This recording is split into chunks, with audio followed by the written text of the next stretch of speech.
Patch 28 is upon us and it's an absolute monster. I'm going to break it down into 3 sections. Everything outside of the game like the user interface, quests, skins and all that kind of stuff. Everything inside the actual game like jungle changes, auto sprint and heroes. The biggest change to Paragon is the user interface. We now have a more lighter approach and everything looks a lot more clean. The homepage is more useful, displaying stats, quest details, as well as Paragon related information like community events, new heroes, patch notes and so on. All the other Paragon pages are pretty much the same format, with the user interface being cleaned up quite nicely. With patch 28, we saw the introduction of weekly quests and a more standardized daily reward system. The daily rewards come in the form of victory chests, which can be opened for some kind of reward, while the weekly quest requires you to complete any one of 4 objectives to earn a powerful card pack. It appears that this card pack was last week's weekly card pack, so maybe you can earn the weekly card pack just a week later without having to pay the 15k rep. If you complete any additional quests, you will get a random card from a random affinity. They also implemented a more standardized Paragon leveling system that rewards you with cards at level 7 through to 15. This hopefully helps people have a variety of cards. I know a lot of people complained about not having lifesteal cards. Well, now you do. All the rewards are retroactive, meaning if you've already achieved them, then you will be awarded with them as soon as you load up the new patch. We also have more skins. Yup, 3 brand new skins, and it seems to be some kind of red theme this time around. My personal favourite is Red Death Kalari, which is a really well done skin. We also have Diesel Steel, another great skin, and Red Emperor Severog. There was also the addition of a few new cards. We finally got Blink Charm, which allows you to teleport forward. Then 3 10 cost cards, the first of their kind.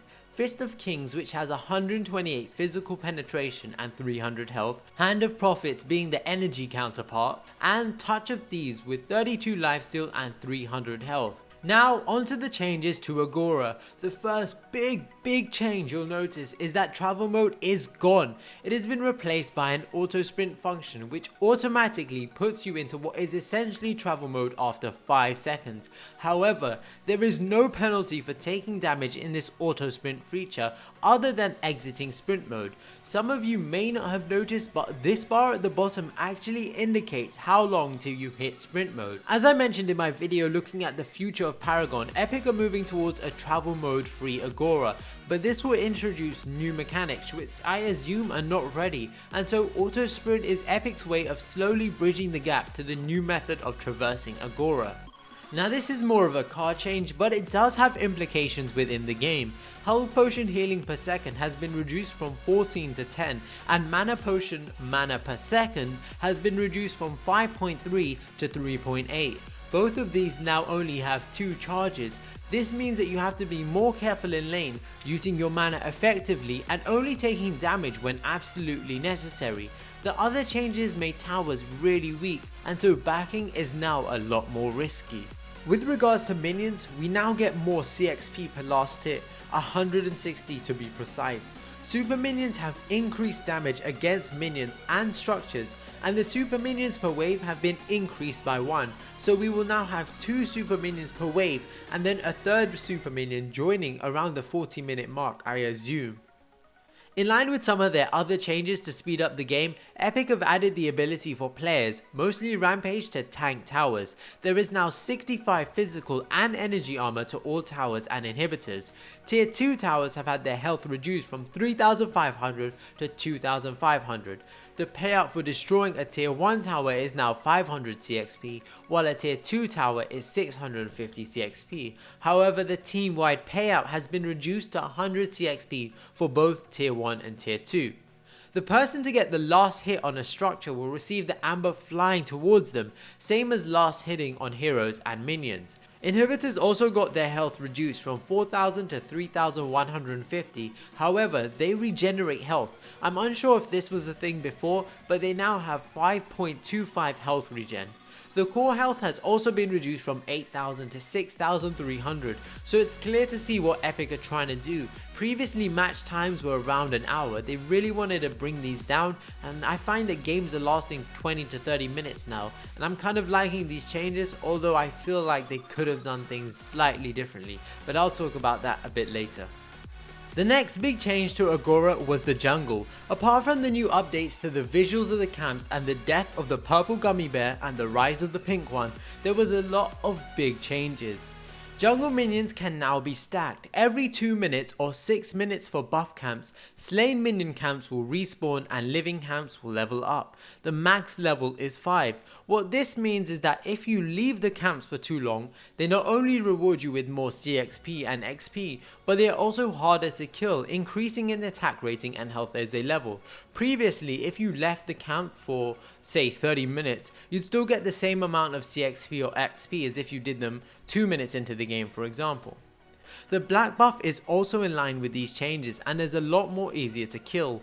While red, blue and white camps all spawn at 1 minute into the game, the black buff spawns at 6 minutes and levels or respawns at 6-minute intervals. The Prime Guardian now does not level up. It has the same stats at every level. It spawns 10 minutes into the game and respawns every 10 minutes after being slain. We now also have the ability to respawn friendly inhibitors that have been destroyed by turning the Orb Prime into our own defensive capture.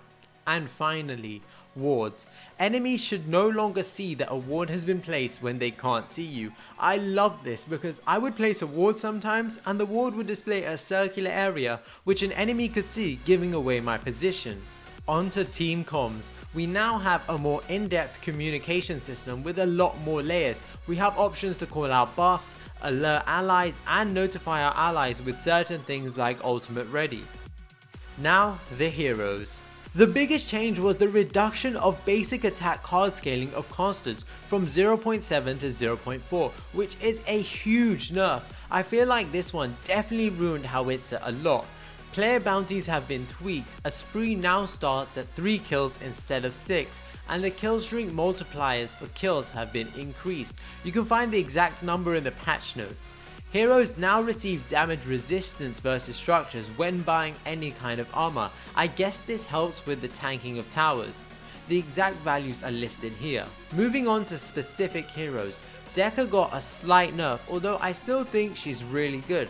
They reduced her stasis bomb AoE from 300 to 180, which was a must in my opinion, and they reduced the stun duration at each level. The max stun time at the final level is now 1.5 seconds. Containment Fence, her ultimate, has an increased cooldown from 100 to 180 seconds at all levels. Gideon's Black Hole no longer receives CC immunity during his ultimate and no longer applies a shield. This means Dekka can stun Gideon even if he is halfway through his ult. RIP Gideon.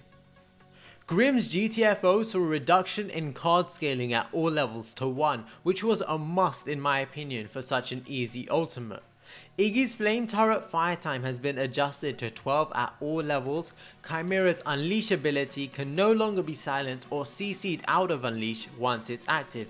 Carl, his ultimate, now unlocks movement but not rotation before the animation is complete, and the target is rooted for 1 second instead of half a second, which actually means the enemy won't get away if you root them.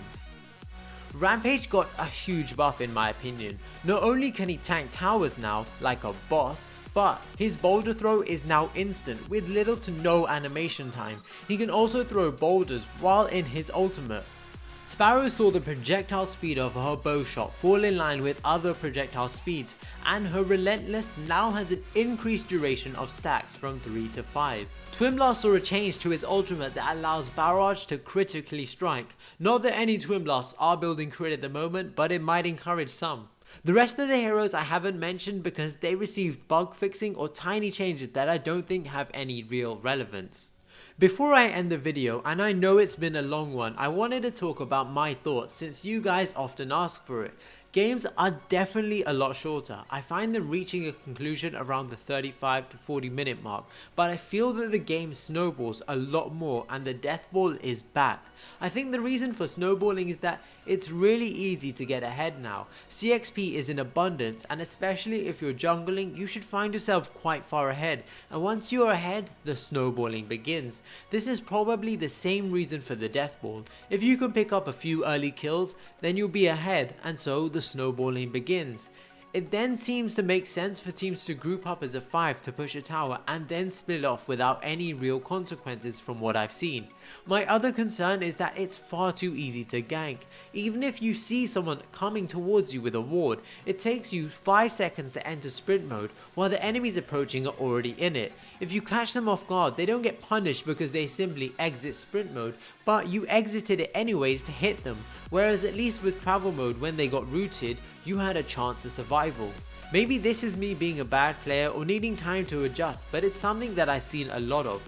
The other changes out of Agoura are amazing. Rewarding players with loot, including coins which you can purchase, is awesome, so I really have no issues there. One thing I will say is that this is Epic bridging the gap, and so we definitely need to be patient until we see the final picture. I've also only played a few games in the new patch, so this snowballing or deathballing might just have occurred in those few games, and it's not necessarily a generalization of how the game is at the moment. I hope you enjoyed this week's patch notes video. There was a lot to cover and I tried to cover all the main points. Drop a like if you enjoy these types of videos so I know to continue them in the future. Until next time guys, peace.